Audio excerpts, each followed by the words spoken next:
to Shiksha World. Today we are going to revise chapter Application of Biology from Zoology.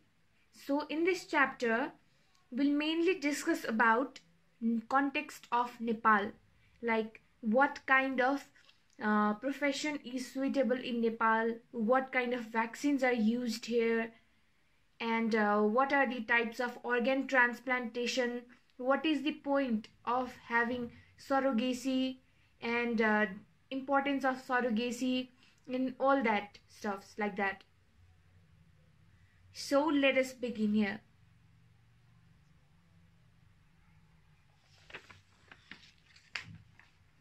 Application of biology.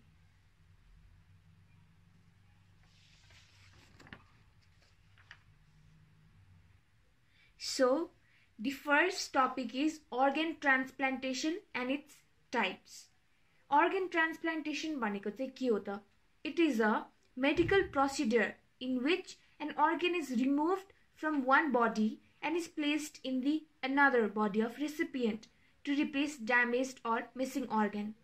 अब के हुन्छ भन्दाखेरि हाम्रो बडीमा डिफरेन्ट अर्गन्सहरु छ. कुनै कुनै अर्गन्सहरु चाहिँ यस्तो हुन्छ कि त्यो फेल भयो भने पनि it can be replaced. It can be replaced by new organ.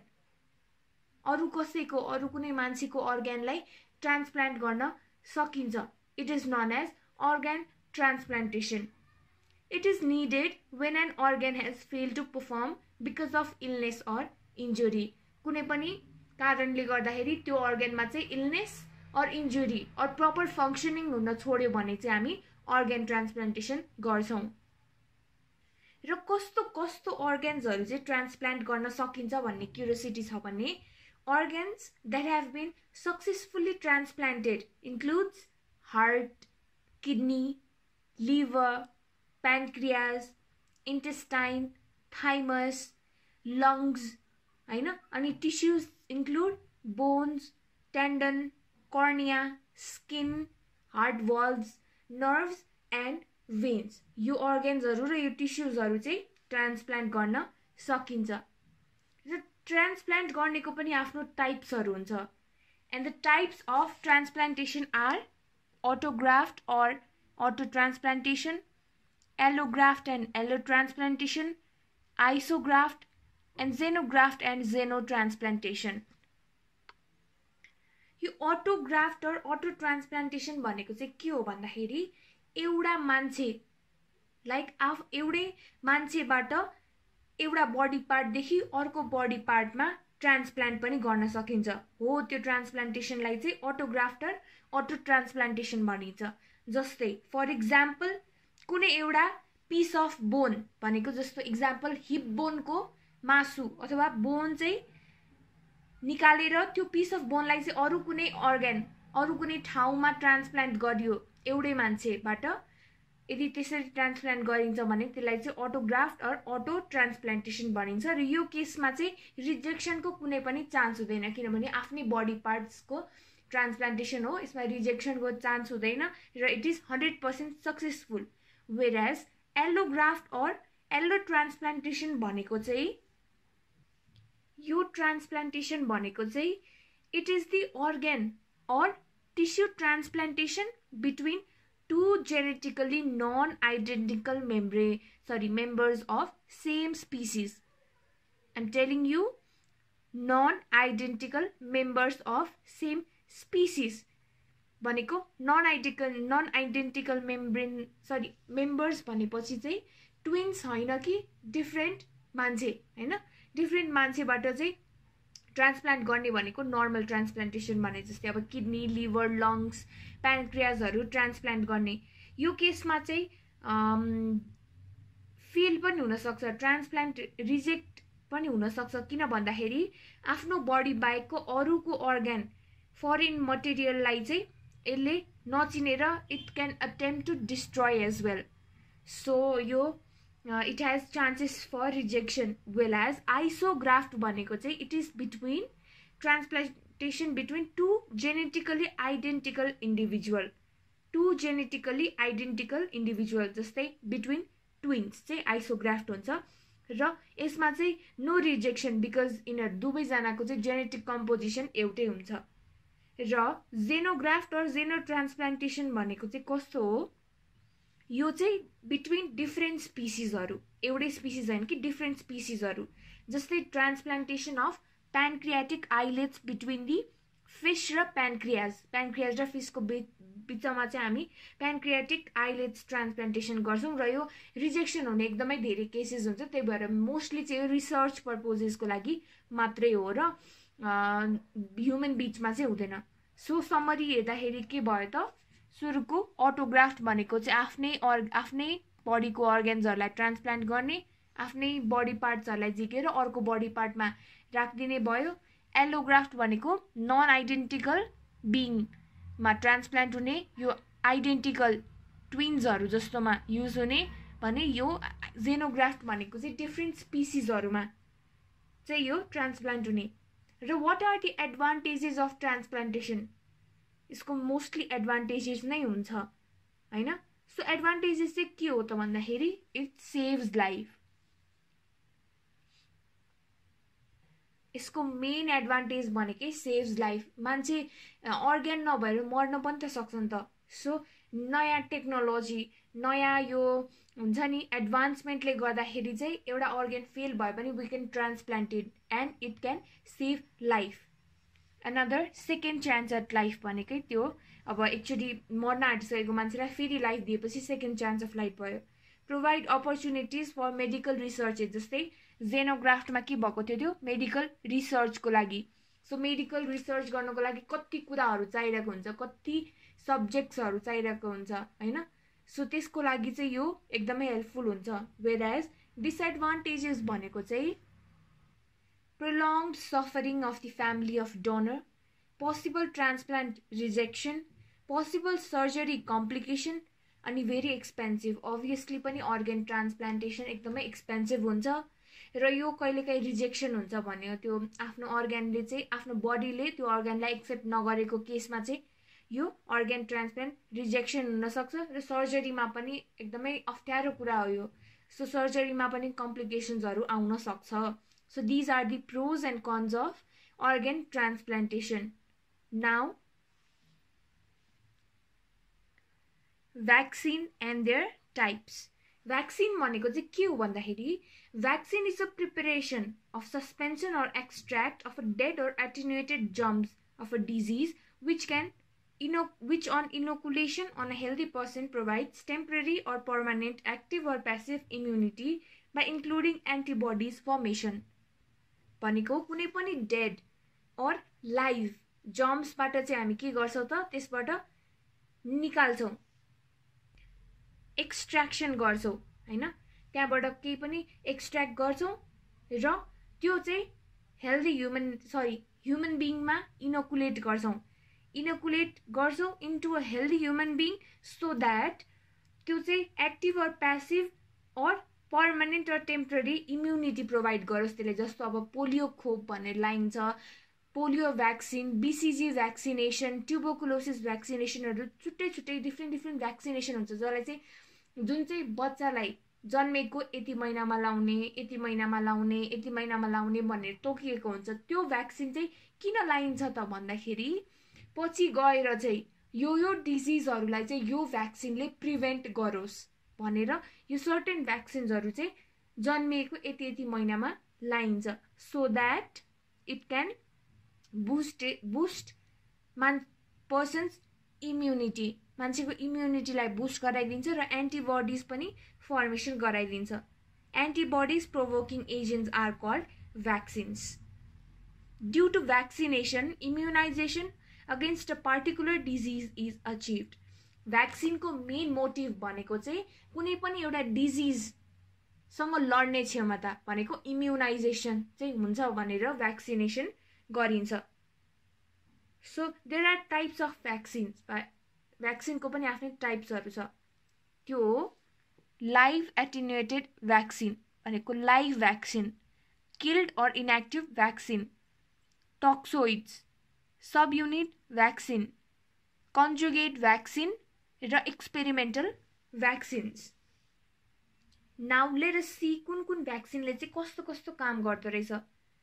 Live attenuate vaccine contain a version of the living microbe that has been weakened in the lab so it cannot cause disease. Because the live attenuate vaccine is the closest thing to natural infection, these vaccine are good teacher of the immune system. भनेर भनेको चाहिँ यसमा चाहिँ killed भएको microbes हैन कि live माइक्रोब्सहरु चाहिँ use हुँदो रहेछ। इम्युनाइजेसनको लागि लाइभ माइक्रोबहरु युज हुँदो रहेछ। किन भन्दाखेरि लाइभ माइक्रोब्सहरु अथवा लाइभ एटेन्युएटेड भ्याक्सिनहरु भनेको चाहिँ इम्युन सिस्टमको लागि एकदमै राम्रो हुन्छ रे हैन।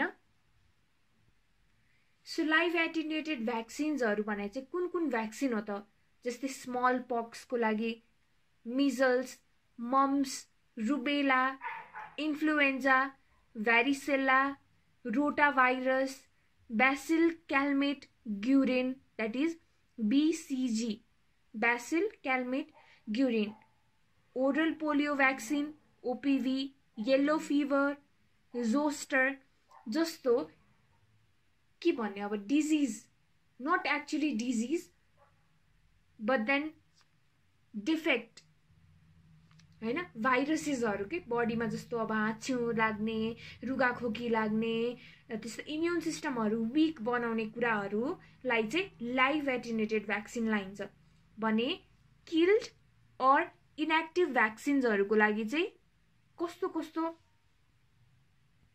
भ्याक्सिन्सहरु प्रोवाइड गरेको हुन्छ त भन्दाखेरि भाइरल र bacterial, both viral and bacterial. भाइरलमा चाहिँ polio vaccine, influenza vaccine, whereas ब्याक्टेरियलमा typhoid vaccine, cholera vaccine. Now killed or inactive vaccine, killed or inactive vaccines भनेको भाइरल र ब्याक्टेरियल हुन सक्छ। भाइरलमा polio vaccine, influenza vaccine, whereas ब्याक्टेरियलमा typhoid vaccine, cholera vaccine, plague vaccine र pertussis vaccine हैन। अनि टक्सोइड्स भनेको चाहिँ some bacterial diseases are not directly caused by bacterium itself but toxin produced by the bacterium। के हुन्छ भन्दाखेरि कुनै ब्याक्टेरियाले चाहिँ डाइरेक्टली हार्मफुल नभएर त्यसको टक्सिन्सहरुले गर्दाखेरि चाहिँ हामीलाई बडीमा के भइराको हुन्छ, डिजीजेसहरु, ब्याक्टेरियल डिजीजेसहरु भइराको हुन्छ। त्यसको लागि चाहिँ हामीले टक्सिन प्रिभेन्ट गर्नलाई चाहिँ टक्सोइड भ्याक्सिन लगाउनु पर्छ। जस्तै टिटानस बेस्ट एक्जाम्पल भनेको tetanus is not caused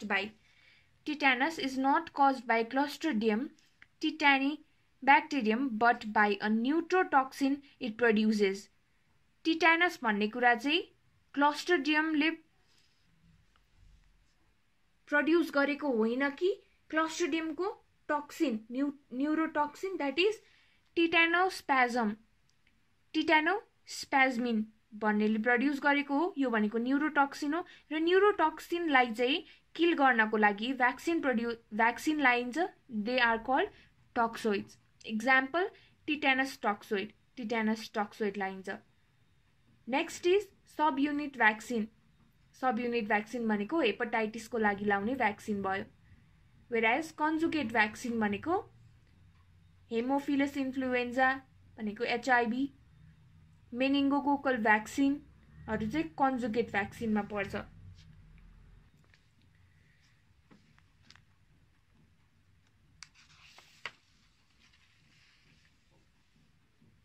now poultry farming. Poultry farming भनेको चाहिँ के हो त? पोल्ट्री फार्मिङ भनेको के हो र यसमा नेपालको कन्टेक्स्टमा यो कस्तो छ? Poultry farming is the process of raising domesticated bird such as chickens, duck, turkey and geese for the purpose of meat or eggs for food and feather or for other purpose।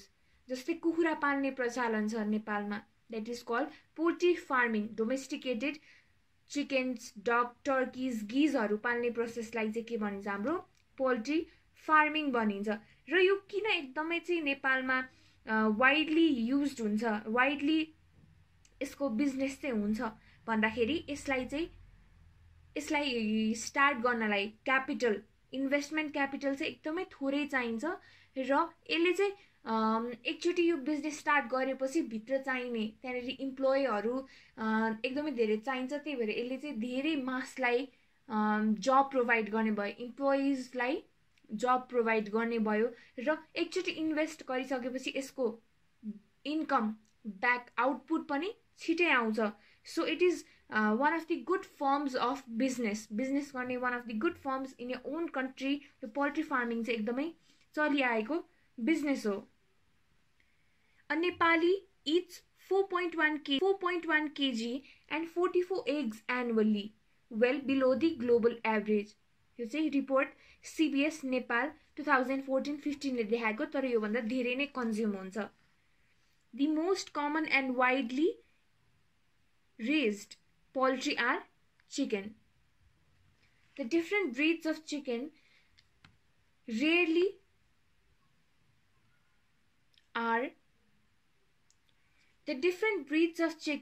reared are Plymouth Rock, Rhode Island Red, New Hampshire, Single Comb White Leghorn, Brahma, and etc. More than 50 billion chicken are raised annually as a source of food for both meat and egg. And some of the types of poultry breeds that are raised in Nepal are जस्तै local breed हुन्छ, pure breed हुन्छ, synthetic breed हुन्छ. These are the breeds that are locally found in our country. So what are the advantages of poultry farming? Advantages of poultry farming. The benefit of poultry farming is it does not require high capital for starting. मैले अघि mention गरेँ यसलाई start गर्न, यो business start गर्न चाहिँ खासै धेरै अरू बिजनेस जस्तो हाई क्यापिटल चाहिँदैन। त्यही भएर मिडियम वर्गको मान्छेहरूले पनि यो अफोर्डेबल हुन्छ र it's a good way to start a business. Poultry farming does not require big space. Poultry birds can be raised in a small confined area. सबैसँग त धेरै जग्गा हुँदैन obviously पनि, सो थोरै जग्गामा पनि यो स्टार्ट गर्न सकिन्छ। Commercial poultry farming business ensure high return of investment within a very short time. Some poultry birds like boiler chicken take shorter duration of time to mature and generate profit. यसको outcome पनि एकदमै राम्रो छ, छिटै नै बिजनेसले profit पाउँछ। Poultry farm structures do not require high maintenance. र एकदमै धेरै स्याहार सुसार एकदम धेरै मेन्टेनेन्स पनि गरिराख्नु पर्दैन। Number 5, poultry provides fresh and nutritious food and has huge global demand. As chicken is eaten globally, हैन, सबैतिर खाने यो फुड भएकोले गर्दाखेरि ग्लोबल डिमान्ड पनि छ र यो फ्रेश र न्युट्रिसियस वाइज पनि झोलिलो लाइक झोल बनाएर कति न्युट्रिसनको लागि पनि युज गरिन्छ। Marketing poultry product is very easy. Farmers can easily sell the products in their local market. र त्यो सबै बिजनेस त स्टार्ट गर्यो तर यो बेच्नको लागि पनि एकदमै इजी हुन्छ। सो पोल्ट्री फार्मिङको एक्टिभिटिजहरु चाहिँ के हुन्छ त? Preparing the chicken house for the arrival of chicken, feeding the chickens, monitoring the condition inside the chicken house including temperature, humidity and air quantity, monitoring the feed and water lines to make sure they are providing the chickens with plenty of fresh water and chicken feed, monitoring the health of the chickens, clearing the chicken houses or corps, collecting eggs, loading chickens onto truck for moving to chicken slaughter houses for meat. यसको के रहेछ त process भन्दाखेरि चाहिँ सुरुमा चिकन्सहरु ल्याउनको लागि त्यो ठाउँ प्रिपेयर गर्नु पर्यो, एन्ड देन त्यसपछि ल्याइसकेपछि चिकन्सहरुलाई ग्रो गर्नको लागि फिड गर्नु पर्यो। तिनीहरुलाई टाइममा खाना पानी दाना, तिनीहरुको टेम्परेचर एकदमै इम्पोर्टेन्ट कुरा हो। त्यहाँ भित्रको टेम्परेचर कस्तो छ, ह्युमिडिटी कस्तो छ, एयर कतिको आउँछ भन्ने कुरा हेर्नु पर्यो। त्यसपछि तिनीहरुलाई वाटर लाइन्सहरु, वाटर एकदमै प्रोवाइड गरिराख्नु पर्यो र चिकन्सको हेल्थहरुको लागि भेटनरीहरु पनि टाइममा भिजिट गर्नु पर्यो, हैन। अनि त्यसपछि त्यो भित्र राख्ने ठाउँहरु पनि सफा गरिराख्नु पर्यो। After that when it finally grows, हैन, अन्डा दिने भइसकेपछि एग्सहरु पनि कलेक्ट गर्नु पर्यो र after that selling it into the market in the house, chicken house. Chicken slaughter or chicken हाउसेसहरुमा सेल गर्ने. This is the process of poultry farming. Poultry फार्मिङको त्यस्तो छ भने फिश फार्मिङको चाहिँ स्कोप कस्तो छ त? फिश फार्मिङ गरेर के हुन सक्छ? Fish as a source of food, as a source of income. Fish growth in ponds can be controlled. Effective land use, scientific research, reviving endangered species. के हुन सक्दो रहेछ? साइन्टिफिक रिसर्चेसहरुको लागि हुन सक्छ. कुनै पनि ल्यान्ड यतिकै वेस्टेज भइरहेको छ नि त्यहाँनेरि फिश फार्मिङ गर्न सकिन्छ. सानो ठाउँमा पनि गर्न सकिन्छ. सोर्स अफ इन्कम पनि भयो हैन, सोर्स अफ फूड पनि भयो. र यसको एडभान्टेजेस चाहिँ के हो भन्दाखेरि fish farming provides a source of needed protein without affecting the water resources. Fish भनेको हाम्रो एकदमै इम्पोर्टेन्ट, हाम्रो बडीको लागि, हाम्रो ब्रेनको लागि एकदमै इम्पोर्टेन्ट फूड हो fish. Market demand and price is always high for fish and fish related products worldwide. र यसबाट नाइस मनी कमाउन सकिन्छ. कसरी भन्दाखेरि फिश र फिश रिलेटेड प्रोडक्ट्सहरु दे आर एक्सपेन्सिभ एन्ड एकदमै जान्छ, मार्केटमा पनि राम्रोसँग जान्छ. So it is beneficial. Fish growth in ponds can be controlled. The farmers themselves select the fish they wish to raise. आफै सेलेक्ट गर्न मिल्छ. They revive endangered and rare species of fish. Easily maintained, requires much less attention than cattle and other farm animals. It is an artificial balanced ecosystem where there is no waste. Wasteland and unproductive lands can be used for fish farming and ponds. This is easy. किन भन्दाखेरि हामीले हाम्रो घर वरिपरि देखिरहेको, we know it हैन, कतै न कतै देखेको र कसरी पाल्छ, यो किन पालिन्छ भन्ने कुरा पनि we know it. सो यसको एन्सर्सहरु चाहिँ मिलाएर लेख्ने हो हैन. एडभान्टेजेस भनेको सानो ठाउँमा पनि यसलाई पाल्न सकिन्छ. अरु भेडा बाख्रा हैन, गाई बस्तु जस्तो यसलाई धेरै टाइम पनि दिनु पर्दैन, यसलाई धेरै हेरचाह चाहिदैन. अनि त्यसपछि वेस्ट ल्यान्डहरु, अनप्रोडक्टिभ ल्यान्ड्सहरुको पनि यसले युटिलाइजेसन गर्यो. So these are the advantages of fish farming. र यो पनि एउटा एकदमै राम्रो good way of business in Nepal. Now, role of surrogate mother in a test tube baby. Surrogate mother is one of the many currently available forms of assisted reproductive technology that has been developed in response to the increasing number of individuals or couples who find them unable to conceive a child of their own. यो चाहिँ एउटा बुनको रूपमा पनि हाम्रो सोसाइटीमा आइदिएको छ. Surrogacy र surrogate mother भन्ने कुरा चाहिँ इट्स लाइक अ बुन हैन. जति जे भए पनि if a couple cannot have children in their life then something is always incomplete. So यो कम्प्लिट गर्नको लागि चाहिँ surrogate mother helps a lot. Surrogate motherhood involves the services of women who agrees to carry or gestate a child for the express purpose of surrendering that child to the intending couple upon the birth of a child. Surrogate mother को काम चाहिँ के हो भन्दाखेरि 9 months सम्म चाहिँ त्यो बेबीलाई आफ्नो वोममा राख्ने र after that she will be giving birth to that child and she will be giving that baby to the respective parents who are owning that child. त्यो बेबी चाहिँ उहाँहरूलाई दिन्छ. In vitro fertilization, IVF, and uterine embryo transfer, UET, is a widely accepted assisted reproductive treatment for infertile couples worldwide. The baby born in such a way is called test tube baby, which are as normal as they are other traditionally born children. र यो test tube, यो surrogacy through जन्मेको बच्चालाई चाहिँ test tube baby भनेर भनिन्छ. And it is not just in Nepal, but it is known worldwide. In vitro fertilization र uterine embryo transfer ले चाहिँ यो test tube baby produce हुन्छ. र यो test tube baby भनेको it is not abnormal. Test tube baby चाहिँ like यो different हुन्छ हैन. It is not like other babies होइन. This is very much normal and like other babies. So यसको significance चाहिँ के हो त? surrogacy को significance हरु. Significance of surrogacy. Surrogacy allows infertile couple and singles to become parents when they may not be able to have children. जुन टाइममा चाहिँ आफैले चिल्ड्रेन प्रड्युस गर्न सक्दैन त्यो टाइममा surrogacy helps them to produce children. In most cases, gestational surrogacy allows one or both parents to be biological related to their children. Biologically पनि related हुन सकिन्छ. Surrogacy gives hope to parents the opportunity to raise the children from birth. र सरोगेसीले चाहिँ जन्मिने बित्तिकैदेखि चाइल्डलाई raise गर्ने opportunity पनि provide गर्छ. Surrogacy gives intended parents the opportunity to form a special bond with their surrogate and their family.